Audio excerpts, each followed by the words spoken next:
Hello everyone, I am Anupam Kumar Singh from Systech Ratibad in Mechanical Engineering Department. A very warm welcome to all of you to this video lecture of heat and mass transfer.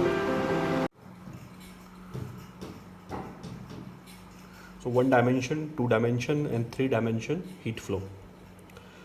Normally in heat and mass transfer subject, we deal with three kinds of shapes like one is the rectangular, second is the cylindrical and third is the spherical. As we know that in the rectangular coordinate there are three axes, that is the x, y and z. In cylindrical coordinate these are r, theta and z. In the spherical coordinate these are r, theta and phi, where x, y and z are the linear dimensions, r is the radius and theta and phi are the respectively these are the angles. Okay, so if we are talking about the three dimension heat flow, it means the temperature will vary in all the three direction. Means if we will go in the x direction, if we will go in the y direction, or we will go in the z direction, in both the direction temperature with respect to the axis will change. So it means temperature is a function of x axis, y axis and z axis in a rectangular coordinate. If we are talking about the two dimension heat flow, in that condition temperature would be the function of x direction and y direction. In this condition the temperature will change in x coordinate, in y coordinate, not in the z coordinate. And if we are talking about the one dimension, it means the temperature is only varying in the x direction. It is not changing in y direction. It is not changing in the z direction. So we can say that in a three dimension the heat flow occur in all three dimensions, meaning in x direction, in y direction and in the z direction. In the two dimension heat flows occur in two dimension, in x direction, in y direction, and in one dimension heat flow heat only flows in x direction. Okay, fine. Similarly in cylindrical coordinate, if we are talking about the three dimensional heat flow, so the temperature would be the function of r, theta and z. It means if we will change the radius, then definitely the temperature will change. If we will change the theta, then it will change, temperature will change, and with respect to the z, the temperature will change. Like this is a cylindrical coordinate, so you can see that there is a z axis. In this axis, suppose if I put this like this, so it is a z axis. Okay, now from center, so this is the radial direction, this is the r, okay, across in the direction of the radius, and third is the angle, that is the theta. So if heat is flowing in three dimension, if it is a three dimensional heat flow, it means there will be the temperature variation along the z axis, along the radius and along this angle theta. Similarly in the spherical coordinate, it would be the function of r, theta and phi. If we are talking about the two dimensional cylindrical flow, then the temperature would be the function of f, any of two it may be. So I am taking it, suppose r and theta. In this condition it would be, for an example, r and theta, or phi you can take. In this condition, if we are talking in one dimension, so the temperature would be the only function of the radius, and even in this condition the temperature would be the function of only in the radius. It means if this is a cylindrical object, so in this condition we are assuming that in the z direction there is no temperature changing, means there is no heat flow in the z direction, there is no heat flow in the angular direction, there is only heat flow in the radial direction. Okay, so it is only function of the radius, so we will say that it is a one dimension heat flow. Okay, now you can understand it if I am making a diagram of a rectangular coordinate. Okay, fine. So this is suppose this is a rectangular coordinate and there are various sections. I am taking various sections. So if I am talking about this section, if it is at temperature T1, if this section is at temperature T2, this section is at temperature T3 and this section is temperature T4. Okay, if it is It is a one dimensional flow. In that condition, only in this direction, the temperature difference will occur. It means if it is a one dimension flow, so the temperature would be the function of the only x, not the y, not the z. If it is the function of if it is a function of x and y, in this condition, in the x direction it will change, and even in the y direction it will change. Means if I will go in this direction, so temperature change will occur. Okay, fine. And if it is in the function of even z, in that condition, in this direction also the temperature variation will occur. But right now, in this case of one dimension, which is normally our assumption, so in the case of one dimension, the temperature of all this surface, all at each and every point of this surface would be same. That is the T4. It means it is only changing with respect to the x, not in the y, not in the z. Okay. Now, steady state heat flow. It is very important to understand steady state heat flow and unsteady state heat flow. Steady state heat flow means that the temperature is not function of the time. Means temperature with respect to the time is not changing. For an example, if I am taking as object rectangular object, okay, rectangular object, you may take cylindrical, you may take spherical, you are free to take anyone. So if I am taking the rectangular coordinate, if this face, okay, this face means this whole face, okay, is maintained at temperature T1, this face is maintained at temperature T2. In that condition, okay, and now you can see if it is, suppose I am assuming that is a one dimension, so the temperature will change only in the x direction, not in y, not in z, okay. So I assume that it is a one dimensional heat flow. Along with it is the steady state heat flow. So in a steady state heat flow, at any cross section, temperature is not the function of the time. It means if I look at this cross section, okay, so in this condition, if I will observe the temperature after 1 second, 2 second, 3 second or 4 second, the temperature would be the same. Means if it is suppose 100 degrees Celsius, so after 1 second it is 100 degrees Celsius, after 2 second, 3 second, 4 second it is 100 degrees Celsius. There is no change. So you can see that there is a temperature difference along the axis. It may be along the x, along the y, along the z, but it is not, with respect to the time. So a steady state heat flow is the condition of heat flow in which temperature at any particular cross section does not change with respect to the time. It is constant with respect to the time. Okay, similarly, same with this phase. After 1 second, 2 second, 3 second, means with respect to the time, this temperature T2 is not going to change. So we can say that T, temperature, is not the function of the time. Tau is the time.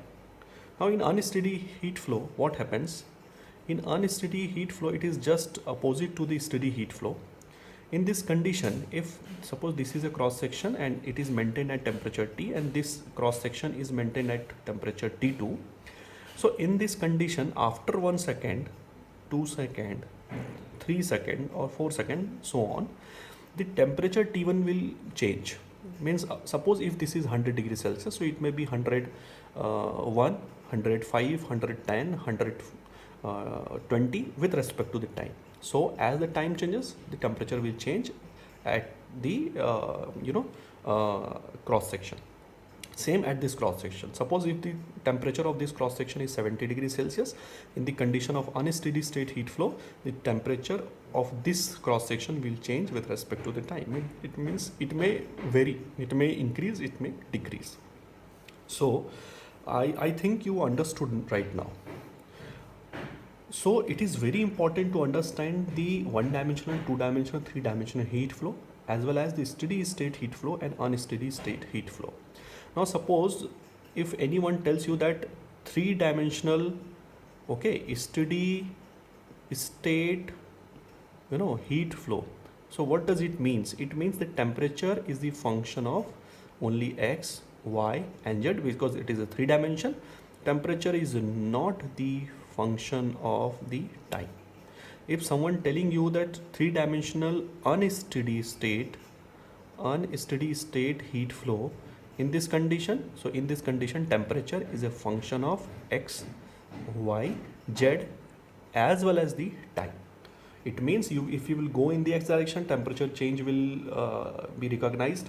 In the y direction, you can recognize the temperature change. In the z direction, you can recognize the change. And even with respect to time at any cross section area, you can recognize the change in the temperature. So this is the steady state and unsteady state heat flow. Now in this topic, we are going to determine the heat flow rate with the help of the Fourier law of heat conduction for the rectangular, cylindrical and spherical coordinate. Okay, and we will be solving in one dimension only. So in this rectangular, even one dimension, cylindrical in one dimension and spherical in one dimension. Okay, and we are assuming that it is a steady state. Okay, so steady state means it is not the function of the temperature. So in this condition, not the function of the time. So in this condition, temperature would be the function of only the x direction, since it is a one dimension. Temperature would be the function of only the r radius, since it is a one dimension. And even in this condition, temperature would be the function of radius r. Now, one thing I want to clear here, that the same result which I am going to derive right now, I will be deriving with the help of three-dimensional steady state general heat conduction equation later on. But as of now, I am just deriving the heat flow equation with the help of Fourier law of heat conduction for the rectangular, cylindrical, spherical coordinate, because right after this this topic, I am going to take the topic of the concept of the resistance in the series and the parallel. So in that topic, it will help us. So in rectangular coordinate, as we know that the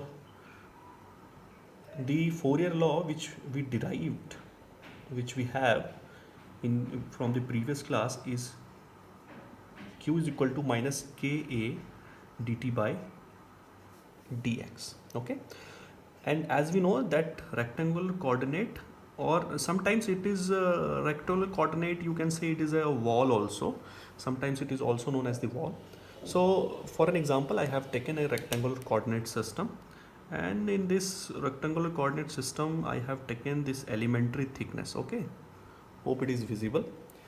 And one side of this, okay, elementary thickness is at x, and another is at x plus dx. So this distance is what? This distance is the dx, means the thickness is the dx, and it is here at x equal to 0, and here it is x equal to L. So you can say that the total width of this rectangular plate or rectangular system is the L. Now if I will take this element of thickness d, so I suppose that the heat q is flowing through this of magnitude q, and there is the temperature difference dt along when it is flowing through this dx distance. So it faces the temperature difference dt. Now you can see here that the total heat which is coming from this side is similarly at the similar amount, in the similar amount it is going out. Why? Because we have considered that it is a steady state heat flow. In a steady state heat flow, if the temperature is not changing, then how a heat it can change. Okay, so if we are assuming a steady state heat flow, in that condition the incoming of the heat will be equal to the outgoing of the heat through a system. It is very important concept. So if we want to solve this equation, so we can put that q is equal to in dx, this side, this denominator x dx in the denominator we can take in this side, and minus ka and dt. At the same time, we are assuming that this phase, this phase is maintained at temperature T1, and this phase is maintained at temperature T2, and T1 is greater than T2. T1 is greater than T2, and the cross section area of this system is A. Okay, and having the conductivity K, means this material having the conductivity K, it is a solid material, so we are assuming that conductivity is K. Okay, fine. You can understand, like, okay, it may be in this form. So you can understand this area, okay, this cross section area through which heat is transferred. So taking the integration, so q dx is equal to minus ka dt. So the limit of the x is from x equal to 0 to x equal to L. Now we have taken this equation for this elementary thickness, but we are now trying to solve for whole the system of width L. And temperature T is equal to from T1 to T2. Now if we will solve it, so we will get Q, x limit from 0 to L minus K. Since K is a constant, we are assuming in this condition that K is not changing with respect to the temperature. Because in the future we are going to see that conductivity K changes with respect to the temperature, but in this case we are strict to the concept that the conductivity K is not changing with respect to the with respect to the temperature. That is why it is a constant. Area is constant, as we know that suppose if we are talking about the rectangular object, so if heat incoming through this area and heat outgoing through this area, since it is a one dimension, so it is only going in the x direction, fine, not in y, not in z. So heat is flowing in this through this cross section area A in the x direction, and heat is going out from this cross section area A in the x direction. So you can see that the cross section area is constant, okay, from even in this side cross section area is A, even in this side cross section area is A. So in a rectangular coordinate cross section area, normally it is constant. So K constant, A constant, so I have kept out, and the integration of the dt would be T, and lower limit is T1, upper limit is T2. So we can solve it if we will put the upper limit and lower limit. So it would be Q into L, and it would be minus Ka, and upper limit minus lower limit. So we can solve it. Q is equal to, if we will change, means T1 minus T, if we write T1 minus T2, so minus will come out from this, and minus to minus will cancel out. So it would be Ka T1 minus T2 divided by L. So this is the equation for the rectangular coordinate, okay, when there is a temperature difference T1 and T2 is given, and the thickness of this system is L, okay. So we have to remember that the K is the conductivity of this material, A is the area through which heat is transferring, and L is the length which heat has traveled. Means अगर suppose heat यहाँ से travel हो रहा है और यहाँ से निकल रहा है, तो इसने कितनी डिस्टेंस ट्रेवल करी, इतनी डिस्टेंस ट्रेवल करी. So this is the L, okay. And now from this equation you can see that we are successfully wrote down here that maximum temperature minus minimum temperature. Now if you are writing this equation, then you do not need to think about what would be the minus sign, what to do with minus sign. It would be automatically considered. You have to take higher temperature minus the lower temperature. So you can write this equation even in this form, that T1 minus T2 divided by L upon K. Now I will talk later that why I am writing like this. Now second is the cylindrical coordinate. Now again the formula of the conduction, Fourier law of heat conduction, that is the Q is equal to minus Ka dt by dx. So suppose this is a cross section area of the cylinder, and we are taking the elementary thickness, okay, and this elementary thickness is the dr, fine, and we are assuming that the inner radius is r1, this is inner radius, and r2 is the outer radius. So as you know that outer radius would be greater than the r1, okay, fine. I am taking this, and this is maintained at temperature suppose T1, and this outer surface is maintained at temperature T2. Means this is a cylindrical, so whole outer surface is maintained at T2 and inner surface is maintained at T1, and there is a elementary thickness we have assumed, that is the thickness is dr at the distance of r from the center. So we can write here that the Q is equal to, we can write it Q into, now this dx would be in the form of dr, since it is a function of r. Here was the x, so it was the x, here is the r, so it would be the r. Q dr is equal to minus Ka dt. So Now in this condition if you will see that the area now it is a function, it is changing. क्यों? क्योंकि अगर हम cylindrical object में अगर हम देखेंगे तो जैसे जैसे हमारा रेडियस बढ़ेगा तो हमारा सरफेस एरिया भी बढ़ेगा. अगर रेडियस इतना है सरफेस एरिया इतना है, अगर रेडियस इतना है तो सरफेस एरिया इतना है. Okay, it means the area is changing in the cylindrical even in the spherical coordinate with respect to the are.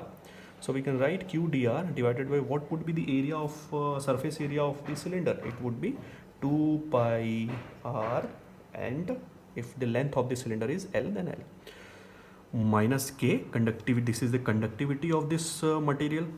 Okay, and the dt. So if we will if we want to solve for whole the cylinder, in that condition we have to integrate. So we can write that q dr divided by dr is equal to, I can take this 2 pi l, it is constant, so this side 2 pi l, and even k minus sign outside dt, this dr, and it would be from r1 to r2 and t1 to t2. So if I will solve, then it would be q ln, r, and this would be r1 to r2 and 2 pi lk, it would be t2 minus t1, and there is a minus sign. So if I will solve it, then I can get q is equal to, minus sign will be cancelled out if I will take t1 first, so it would be t1 minus t2, so minus sign is cancelled. Now here 2 pi kl, and if I will put this limit, lower limit and upper limit in this ln r, so I will get ln r2 upper limit divided by r1, or you can write it ln r2 minus r1. So ln r2 minus r1 can be written as ln r2 by r1. Same equation I can write it as q is equal to t1 minus t2 divided by ln r2 by r1, okay, and divided by 2 pi k. So it is very important relationship. Now if we want to derive for the cylindrical coordinate, spherical coordinate, then again we will take this elementary area, okay, and this elementary area having the thickness dr in the same, because if we will cut the sphere na, from the side view you will see the circles only. So in this condition even we can put q dr is equal to minus ka dt, same.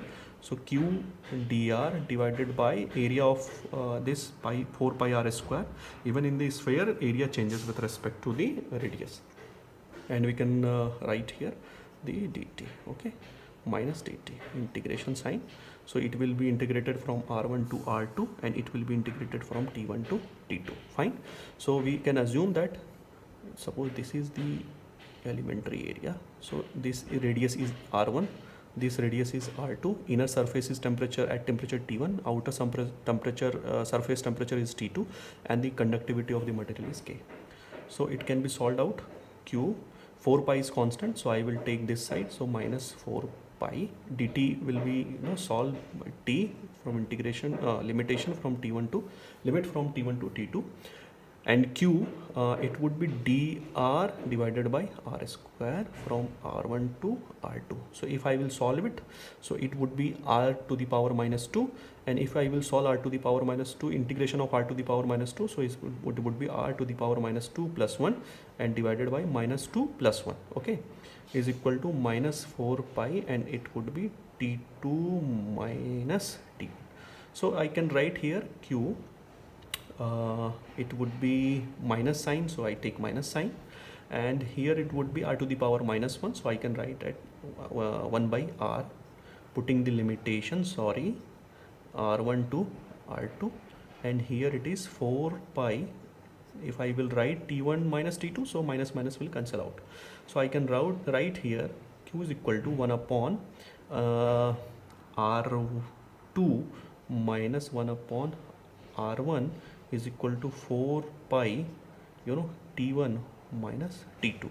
There is a minus sign, and if I will solve it, this equation, so you can find that q is equal to, final equation is, you can solve it, so it would be 4 pi r1 r2 t1 minus t2, and divided by here would be the r2 minus r1. So this is for the, for the spherical coordinate. Now we have derived three equations. One is for the rectangular coordinate, one is for the cylindrical coordinate, and one is for the spherical coordinate. Okay, fine. One thing we should remember, that in the rectangular coordinate, cross section area does not change with respect to the x, but in cylindrical and spherical coordinate, cross section area, the spherical, in the case of cylindrical and spherical, the surface area changes with respect to the change in radius r. Thank you very much for listening.